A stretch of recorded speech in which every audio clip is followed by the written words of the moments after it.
La siguiente figura muestra la representación gráfica de una función cuadrática que relaciona la ganancia que obtendría una compañía según el precio de venta por unidad de cada uno de sus productos.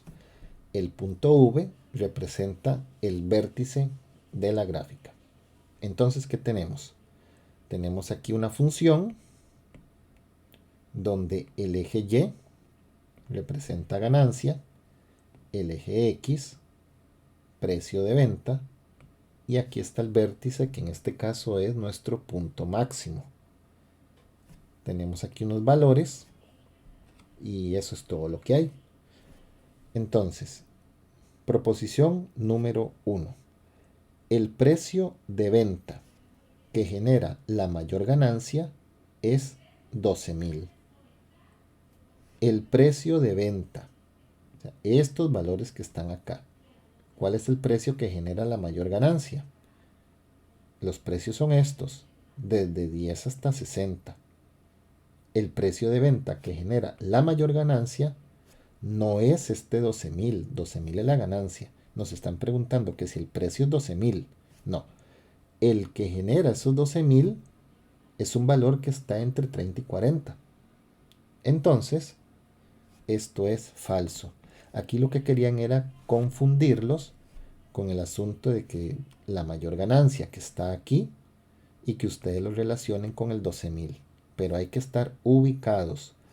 Precio de venta son estos valores posibles y las ganancias se están representando aquí en miles. Por lo tanto, falso. Ahí querían confundirlos un poco. Y la número 2 dice, si cada artículo se vende en 30, la ganancia es la misma que si se vende en 40. Entonces aquí tenemos 30 y 40 y la pregunta es si generan la misma ganancia. Ok, ¿cómo vamos a saber eso si aparentemente no tenemos exactitud? Porque si nosotros nos ponemos a buscar aquí con el 30 y nos vamos a la gráfica para ver qué ganancia nos deja, no podríamos como que tener la certeza, a pesar de que tal vez ustedes sí tengan esa seguridad, pero realmente tenemos que hacer algo para estar 100% seguros de lo que les acabo de señalar por ahí. Y lo único que hay aquí es una línea punteada que representa el eje de simetría, valor que no tenemos exactamente cuánto es, pero sí tenemos unos valores y aquí está los puntos de intersección con X, que es el 10 y es el 60. Si yo tengo esos dos valores, yo puedo calcular el eje de simetría, este valor central, con el punto medio de ellos dos. Entonces, primera intersección más segunda intersección dividido con 2 y eso me va a dar 70 entre 2, por lo tanto me da 35. Entonces ya yo ahora sí tengo la completa seguridad que este valor es de 35, que de hecho el precio de 35 es el que me genera la mayor ganancia, que era algo que tenía que ver con el número 1. Pero ahorita estamos verificando si con 30 y con 40 se obtiene la misma ganancia. Y al ser esto un eje de simetría, lo que va pasando de este lado, pues va pasando de este. O sea que con 10 y con 60 yo obtengo 0 ganancia. Con 20 y con 50 no puedo precisar ahorita qué valor es, pero ellos generan la misma ganancia. Por lo tanto, con 30 y con 40, vea que el 35 está en el centro de 30 y 40, ya con eso yo tengo esa certeza que sí, lo que yo marqué ahorita por acá, estos dos valores sí llegan a generar la misma ganancia. Pero gracias a esta comprobación de que ya ahorita yo tengo la seguridad que el 35 es el eje de simetría gracias a las intersecciones con el eje X. Entonces, que les quede claro algo. Si ustedes tienen las intersecciones con el eje X, buscando su punto medio, pueden ustedes obtener el valor que corresponde al eje de simetría. Entonces, lo que dice la número 2, que si cada artículo se vende en 30, la ganancia es la misma que si se vende en 40. Eso es verdadero, por lo tanto, solo la 2 es correcta.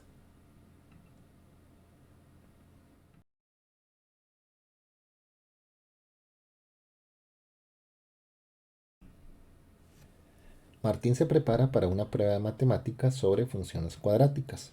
Observa la siguiente imagen de una función f que se encuentra en una de sus fotocopias. De inmediato se percata que la gráfica no está terminada. Noten ustedes que solamente tiene esta parte nada más. Revisa la información de la fotocopia y no encuentra el criterio, ¿verdad? Esto no aparece. Pero en sus apuntes encuentra información importante.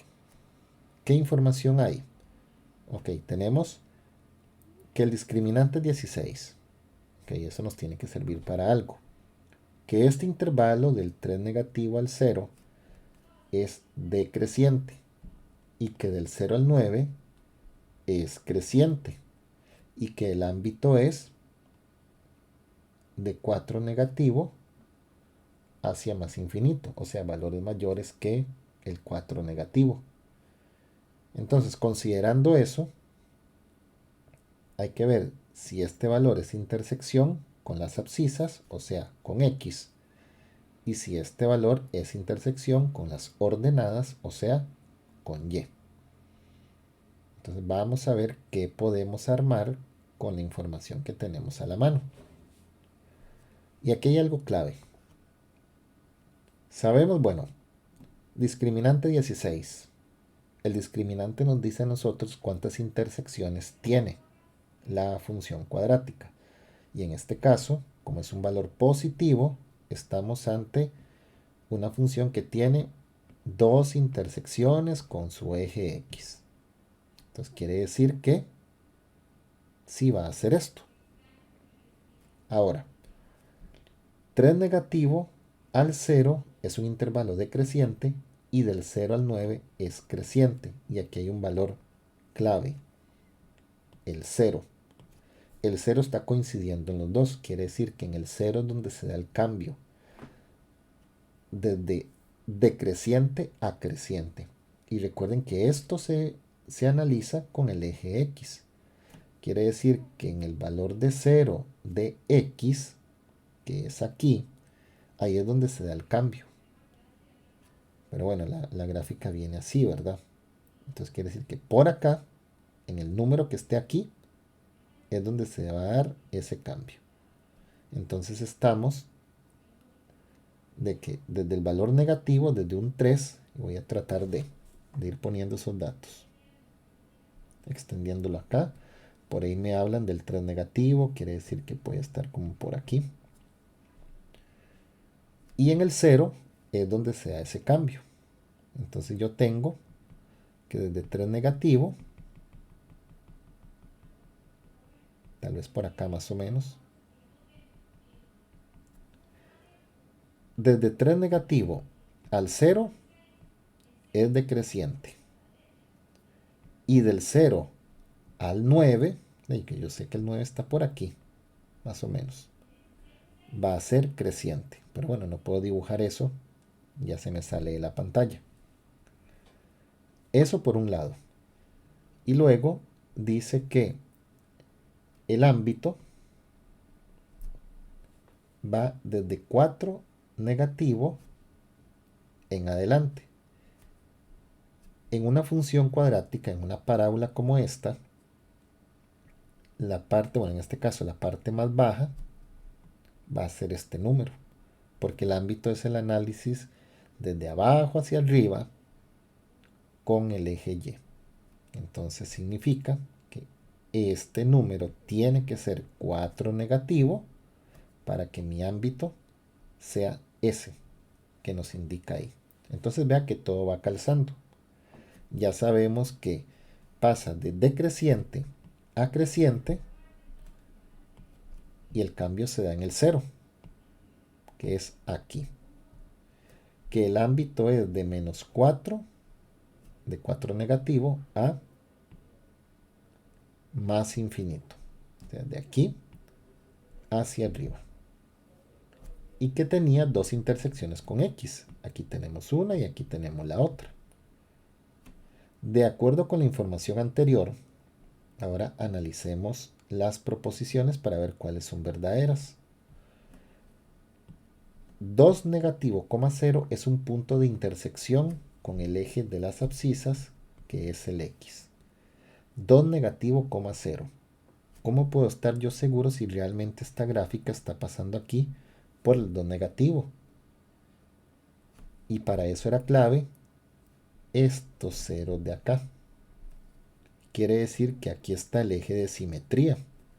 Si este es el eje de simetría y esta es una intersección con X, como existe simetría, significa que efectivamente aquí nosotros tenemos una intersección con el 2 negativo. Quiere decir que las intersecciones con X son el 2 negativo, 0 y el 2, 0. Este primero es el de acá y este era el que teníamos desde el inicio. Entonces la número 1 es verdadera. Y la segunda dice que si 0,4 negativo es el punto de intersección con las ordenadas que es Y. 0,4 negativo efectivamente coincide con este valor. ¿Quién nos dio este valor? El ámbito de la función. Por lo tanto, 0,4 negativo si es intersección con el eje Y, que es el eje de las ordenadas. Por lo tanto, tenemos que marcar la opción A de que ambas son verdaderas.